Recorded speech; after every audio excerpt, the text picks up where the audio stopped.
Hello children, I hope all of us are good. Now the topic for today is wastewater management and the key elements are sewage, sewerage treatment plant, sludge treatment, water pollution, sanitation and disease, alternative sewage disposal methods and sanitation at public places. अब पानी चाहे वो इंसान हो, पेड़ हो, पौधे हो, सबके लिए ज़रूरी है। हमारी बॉडी जो है उसमें 75% तो पानी है। ब्लड का मेजर कॉन्स्टिट्यूएंट भी पानी है। जितने बायोकेमिकल रिएक्शंस हमारी बॉडी में होते हैं उनके लिए पानी एज अ मीडियम ज़रूरी है। लेकिन जैसे जैसे पॉपुलेशन बढ़ रही है, लाइफस्टाइल चेंज हो रहे हैं, तो पानी की डिमांड बढ़ रही है और पानी जो है वो कम होता जा रहा है। This has become a global problem. अब इसका सल्यूशन जो है वो इंडिविजुअल लेवल पे और लोकल एरियाज में ढूंढना बहुत ज़रूरी है। अगर हम सभी लोग 4 आवर्स को प्रैक्टिस करें, 4 आवर्स, तो ये प्रॉब्लम को सॉल्व कर सकते हैं।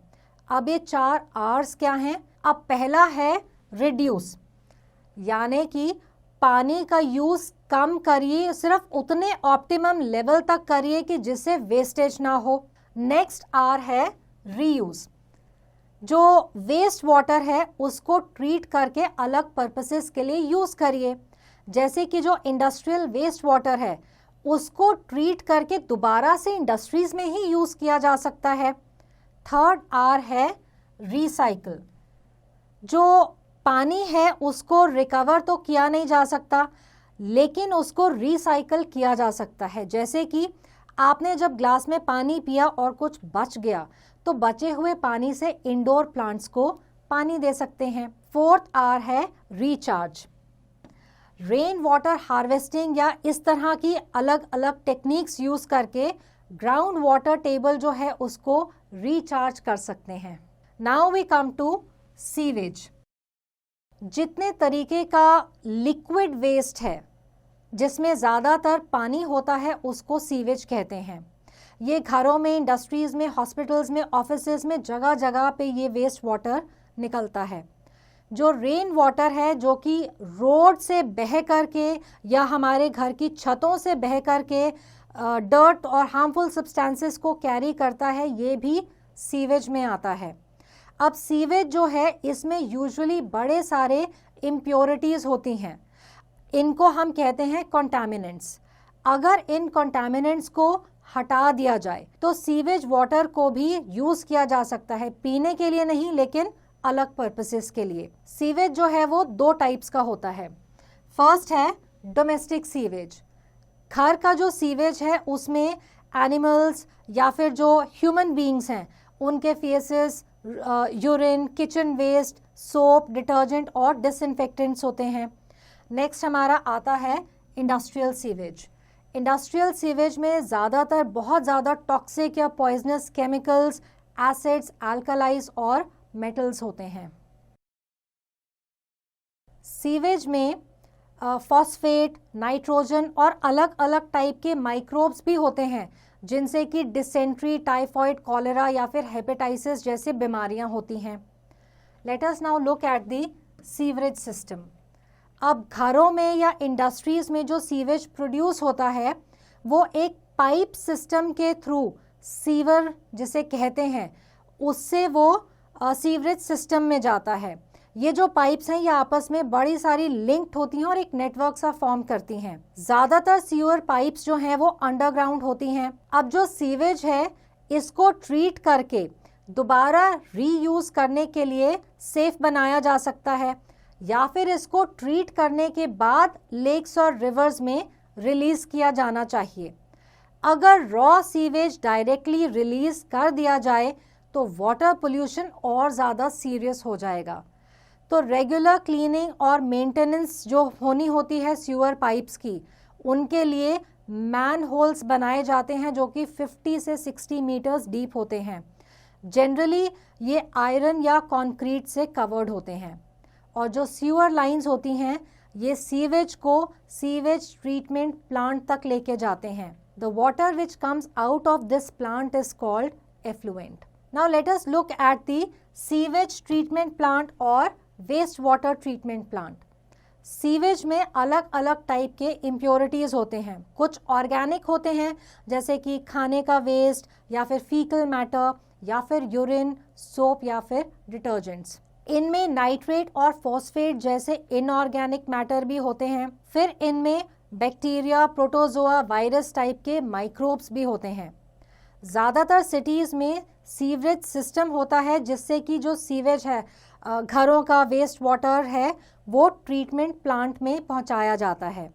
वहाँ पे ट्रीटमेंट के बाद जो वेस्ट वाटर है उनको रिवर्स और लेक्स में रिलीज करते हैं। ये जो पानी होता है ये पोल्यूशन से काफ़ी हद तक फ्री होता है। In conventional sewage treatment 4 stages are involve. First is the preliminary stage. इस स्टेज में जो सीवेज है उसको बड़ी बड़ी बार स्क्रीन्स के थ्रू पास किया जाता है। इससे जो है बड़ी इम्प्योरिटीज जैसे कि plastic bags, rags, can, sticks या इस तरह के जो बड़े ऑब्जेक्ट्स हैं वो रिमूव हो जाते हैं। Then the filtered sewage is sent to a chamber where the speed of incoming waste water is carefully controlled to allow sand, grit and stones to settle. Next आती है प्राइमरी स्टेज। इसमें क्या है कि जो वेस्ट वाटर है उसको sedimentation tanks के थ्रू पास करते हैं। इसमें जो ऑर्गेनिक मैटर है like faeces, it settles down at the bottom. अब इसको रिमूव करते हैं स्क्रैपर की मदद से। इसके बाद इस वाटर में से एयर को पास करते हैं शिमर के through.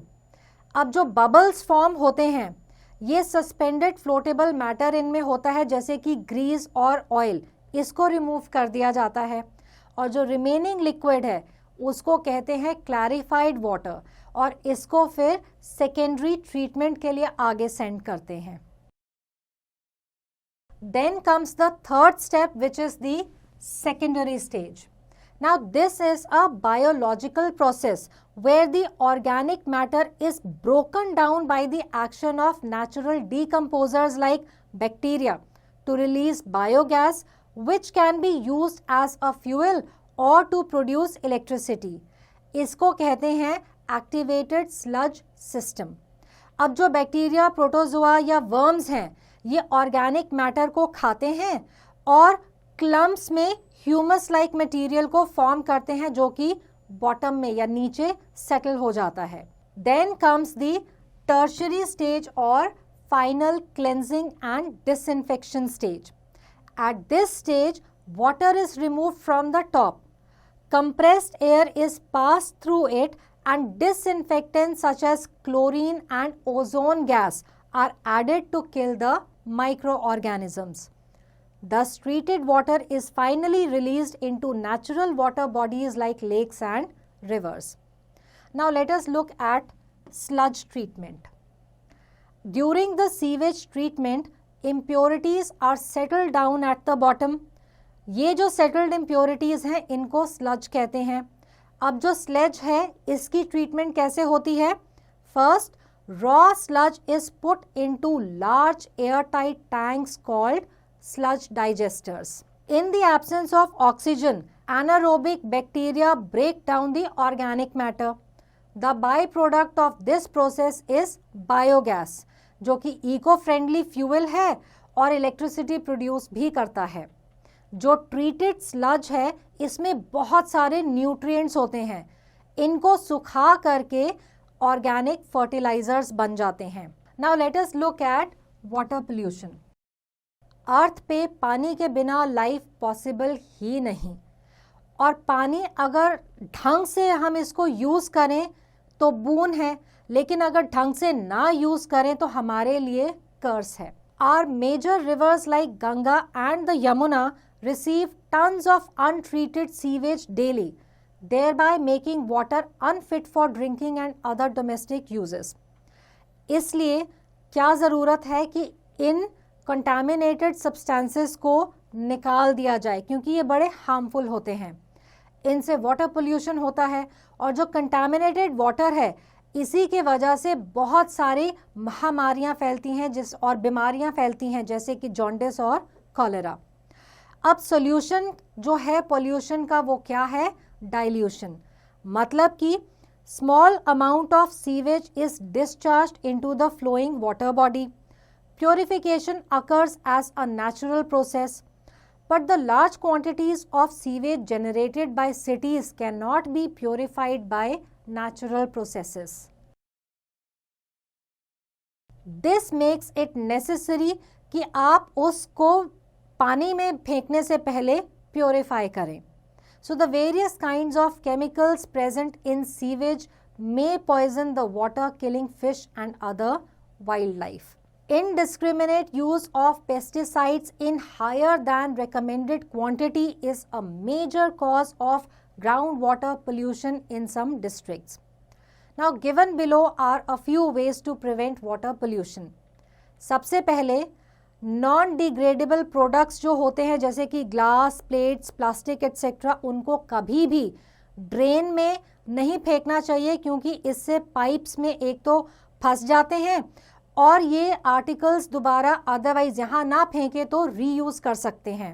It is better to throw substances such as cooking oil and ghee into the garbage bin than into drain, क्योंकि ये भी कभी कभी फाइब्रस मटेरियल इनमें जो है जैसे कि बाल वगैरह वो जम जाते हैं और पाइप्स में क्लॉगिंग हो जाती है. Chemicals like paints and medicines should not be thrown into the drain because they can kill microbes that help in purifying water. Then vegetable waste should be collected for composting, क्योंकि इस waste को अगर आप drain में फेंकेंगे तो again blockage होगी, oxygen flow भी कम हो जाएगा और डेग्रेडेशन प्रोसेस जो है वो रुक जाएगा. Farmers should try using natural fertilisers and pesticides. They should not overuse them or overwater gardens and lawns as chemicals can get into the groundwater due to water cycle.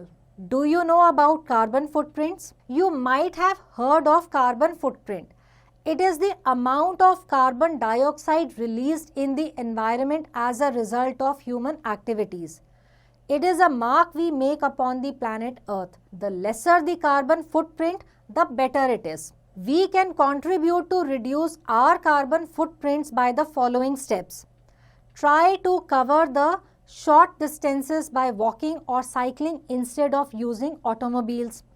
Use public transport in place of private vehicle. Grow as many trees as possible. Now let us look at sanitation and disease. Diseases या death का जो एक major cause है वो polluted water है, specially in developing countries.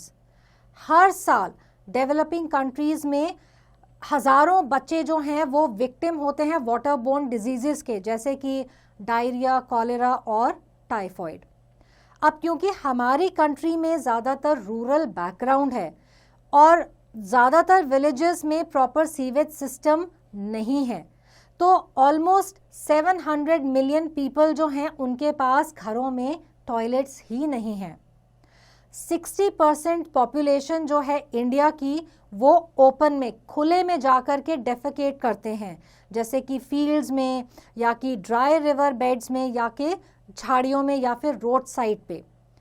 अब इससे क्या होता है कि जो ह्यूमन फीसेस है वो वाटर और सॉइल पोल्यूशन कॉज करता है और इससे कॉलेरा, टाइफॉइड और जॉन्डिस टाइप की जो बीमारियां हैं इनके माइक्रोब्स बहुत ज़्यादा बढ़ते हैं और अंडरग्राउंड पानी को या जो सरफेस पे पानी है उसको कंटामिनेट करते हैं. और ये कंटामिनेटेड पानी जब लोग कंज्यूम करते हैं तो ये बीमारियां फिर बहुत ज़्यादा फैलती हैं. हालांकि बड़े सारे माइक्रो ऑर्गेनिजम्स हार्मलेस हैं, लेकिन कुछ जो कि बहुत खतरनाक हैं, डेंजरस हैं और इन्फेक्शन कॉज करते हैं वो स्प्रेड होते हैं. So polio is a cripple disease that spreads by infected water. Now the simple act of washing hands with soap and water can reduce the occurrence of diarrhoea by 1/3. Let us look at the alternative sewage disposal methods. Now, sanitation can be improved even without a conventional sewage disposal system. The important thing is to make sure that human waste does not come in contact with water sources. अब इसके लिए लोग septic tank setup कर सकते हैं। जो septic tank है वो अंडरग्राउंड टैंक है जो कि कंक्रीट से बना है और ऊपर से सील कर दिया गया है। तो जो वेस्ट वाटर है जिसमें कि फीसेस वगैरह है वो इस टैंक में एंटर करता है, सॉलिड नीचे सेटल होता है और स्कम ऊपर फ्लोट करता है। अब क्योंकि एयर नहीं है तो जो एनारोबिक बैक्टीरिया है वो धीरे धीरे इस फीकल मैटर को डाइजेस्ट कर लेता है और इसको एक बिना स्मेल के स्लज में कन्वर्ट कर देते हैं। अब इसको आप पीरियोडिकली निकाल सकते हैं। The clear water from the tank is usually let into the open drain field where it soaks into the soil. On the other hand, composting toilet is an aerobic processing system that treats excreta, typically with no water or small volumes of flush water by aerobic decomposition. This is usually a faster process than the anaerobic decomposition in the septic tanks. Now let us look at sanitation at public places. अब as a whole अगर सारी community sanitation पे ध्यान दे, उसके लिए क्या ज़रूरी है कि हर इंडिविजुअल की पर्सनल हैबिट्स कैसी हैं। नाउ इससे क्या होगा कि आपका एनवायरनमेंट हेल्दी रहेगा और प्रोटेक्टेड रहेगा। इसके लिए कुछ बेसिक रूल्स हैं, जैसे कि there should be sufficient toilet facilities with wash basin for cleaning hands with clean water and soap for the maximum number of people using the area during the day. और जो पानी की supply है उसको regularly check करिए कि उसमें कोई कंटामिनेशन तो नहीं है। जो वेस्ट है उसको डस्टबिन में हमेशा फेंकिए, और अगर डस्टबिन नहीं मिलते तो आप वेस्ट को अपने घर पर ले जा कर के वहाँ डस्टबिन में फेंकिए। Health related information should be displayed in public places in an eye-catching, simple and accurate manner. Mineral water या कि वो पानी जो कि फिल्टर्ड है उसको पब्लिक प्लेसेस में इंस्टॉल करिए ताकि ड्रिंकिंग पर्पस के लिए खाली वही पानी इस्तेमाल हो। Now care for our environment is our primary responsibility. We should also try to make the best out of waste. So wastewater management is thus another way of water conservation. Let us now look at the key takeaways from this chapter. Sewage is a general term used for all types of liquid waste, most of which is water. Domestic sewage water contains human and animal waste, including feces, urine, kitchen waste, soap, detergent and disinfectants. Industrial sewage mostly contains a lot of toxic chemicals, acids, alkalis and metals. During the sewage treatment, impurities are settled down at the bottom. These settled impurities are called sludge.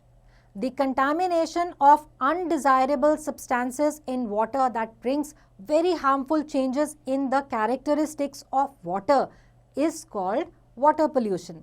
Water pollution should be checked as water is a very precious resource. So I hope that this chapter is clear to all and answering questions based on this chapter will be easy now.